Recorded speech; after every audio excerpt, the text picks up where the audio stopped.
ಗೃಹಲಕ್ಷ್ಮಿ ಗೋಲ್ಮಾಲ್ ಅಂತೇಳಿ ಈಗಾಗಲೇ ಫೇಮಸ್ ಆಗಿದೆ. ಇದೊಂಥರ ಸರ್ಕಾರಿ ಪ್ರಾಯೋಜಿತ ಲೂಟಿ. ಗೃಹಲಕ್ಷ್ಮಿಯಲ್ಲಿ ಬೃಹತ್ ಹಗರಣ. ಯಾಕೆಂದರೆ ಹಿಂದೆನೇ ಬೆಳಗಾವಿ ಅಧಿವೇಶನದಲ್ಲಿ ಪ್ರಸ್ತಾವ ಮಾಡಿದ್ರೆ 5,000 ಕೋಟಿ ಲೂಟಿ ಹೊಡೆದಿದ್ದಾರೆ ಅಂತೇಳಿ ಮಂತ್ರಿ ಕಣ್ಣೀರು ಹಾಕಿದ್ದು ನೋಡಿದ್ರಿ ವಿಧಾನಸಭೆಯಲ್ಲಿ. ಇದುವರೆಗೂ ಅದರ ಬಗ್ಗೆ ತನಿಖೆನೇ ಇಲ್ಲ. ಈಗ 225 ಕೋಟಿ ಸರ್ಕಾರಿ ಪ್ರಾಯೋಜಿತ ಲೂಟಿ ನಡೆದಿದೆ. ಫಲಾನುಭವಿಗಳ ಇದು ಗೃಹಲಕ್ಷ್ಮಿ ಒಂಥರ ಸರ್ಕಾರ ಗ್ಯಾರಂಟಿ ಅನುಷ್ಠಾನ ಸಮಿತಿಗಳು ಮಾಡಿ ಈ ನಿರಾಶ್ರಿತರಿಗೆ, ಕಾಂಗ್ರೆಸ್ಸಿನ ನಿರಾಶ್ರಿತರಿಗೆ ಹಣ ಕೊಡೋಕ್ಕೋಸ್ಕರ ಸಮಿತಿ ಮಾಡಿದ್ದೀರ. ನಿರಾಶ್ರಿತರು ಅವರೆಲ್ಲ, ಏನು ಪದವಿ ಇಲ್ಲದೆ ಇರೋ ನಿರಾಶ್ರಿತರಿಗೆಲ್ಲ ಪದವಿ ಕೊಟ್ಟಿದ್ದೀರ. ಇಷ್ಟೊಂದು 225 ಕೋಟಿ ಅಕ್ರಮ ಅಂತ ಈಗ ಅಧಿಕಾರಿಗಳೇ ಹೇಳ್ತಾ ಇದ್ದಾರೆ.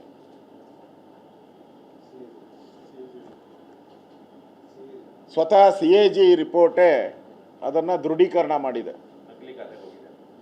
ಹೌದು, ನಕಲಿ ಖಾತೆಗೆ ಒಂದ್ಸರಿ ಹೋದರೆ ಸರಿ, 6 ತಿಂಗಳು ನಕಲಿ ಖಾತೆಗೆ ಹೋಗಿದೆ. ಅದಾದಮೇಲೆ ನಕಲಿ ಖಾತೆ ಅಂತ ರದ್ದಾಗಿದೆ.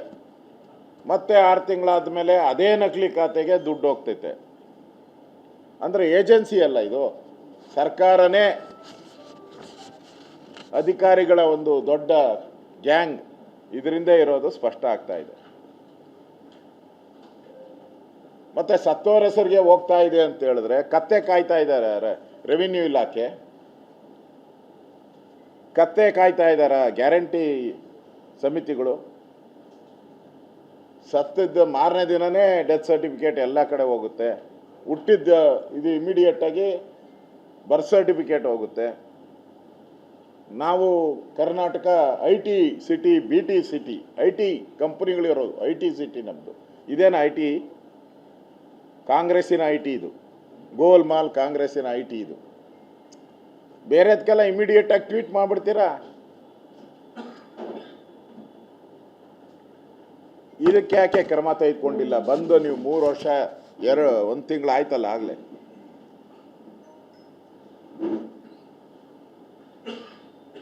ಮತ್ತು ನಿಮ್ಮ ಡೇಟಾ ಏನು ವ್ಯವಸ್ಥೆ ನೋಡ್ತಾರಲ್ಲ, ಡೇಟಾ ಅದೇನು ಸತ್ತೋಗಿದೆಯಾ?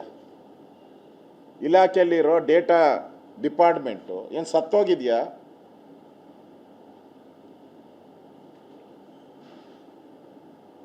ನನಗನ್ಸುತ್ತೆ ಈಗ ಬೇಕಂತಲೇ ಈ ಸಾಫ್ಟ್ವೇರ್ನ ತಯಾರು ಮಾಡಿ ಸತ್ತೋರ ಹೆಸರಿಗೆ, ಬೇರೆ ಬೇರೆಯವ್ರ ಹೆಸರಿಗೆ ಸರ್ಕಾರನೇ ಮಾಡಿ ಅಲ್ಲಿಂದ ಕಿಕ್ ಬ್ಯಾಕ್. ಹೆಂಗೆ ವಾಲ್ಮೀಕಿ ಹಗರಣದಲ್ಲಿ ಕರ್ನಾಟಕದ ದುಡ್ಡು ಆಂಧ್ರಾಗೆ ಹೋಗಿ ಅಲ್ಲಿಂದ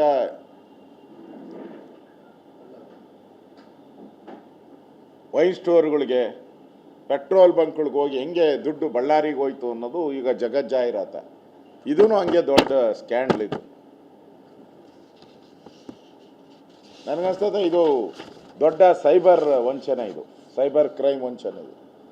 ಇದು ಕೂಡಲೇ ಸರ್ಕಾರ SIT ಮಾಡಬೇಕು ಅಂತೇಳಿ ಆಗ್ರಹವನ್ನು ಮಾಡ್ತಾ ಇದ್ದೀನಿ. SIT ಮಾಡಬೇಕು. ಯಾಕಂದರೆ 225 ಕೋಟಿ CAG ರಿಪೋರ್ಟು ಬಂದಿದೆ. CAG ಇದ್ರ ಬಗ್ಗೆ ಕ್ರಮಕ್ಕೆ ಆಗ್ರಹ ಮಾಡಿದ್ದಾರೆ. CAGಯಲ್ಲಿ ರಿಪೋರ್ಟಲ್ಲಿ ಬಂದಿದೆ.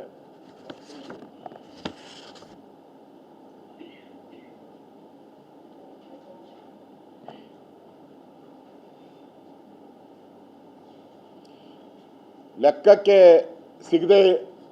ಸಿಕ್ಕಿರುವುದು 211 ಮಾತ್ರ. ಇಲ್ಲಿ 211 ಲಕ್ಷ ಮೃತ ಫಲಾನುಭವಿಗಳು ಲೆಕ್ಕಕ್ಕೆ ಸಿಕ್ಕಿರೋದು. 2.11 ಸಾರಿ 2.211,000. ಇನ್ನೂ 77,376 ಈ ದತ್ತಾಂಶ ಇನ್ನೂ ಸಿಗ್ತಾನೇ ಇಲ್ಲ. ಮತ್ತು ಈ ಡೇಟಾನ ಅಕ್ರಮ ಮಾಡಿರೋರ ಬಗ್ಗೆ ಏನು ಕ್ರಮ ತೆಗೆದುಕೊಳ್ತೀರಾ?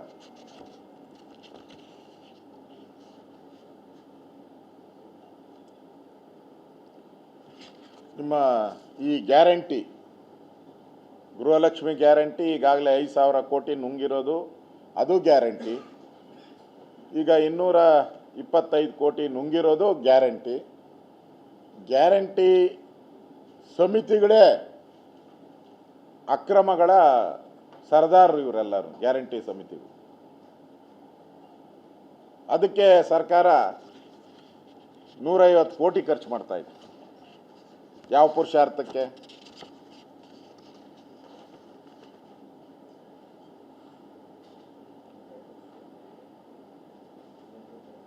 ಅದರಿಂದ ಈಗ ಸರ್ಕಾರ ಮತ್ತೆ ಮರುಪರಿಶೀಲನಾ ಅರ್ಜಿ ಅಂತು ತೊಗ್ಲಕ್ ದರ್ಬಾರ್ ಸೇಮ್ ಅದೇ.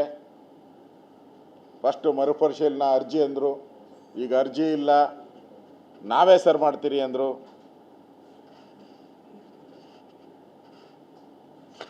ಅಂದರೆ ಇವೆಲ್ಲ ಗೋಲ್ಮಾಲ್.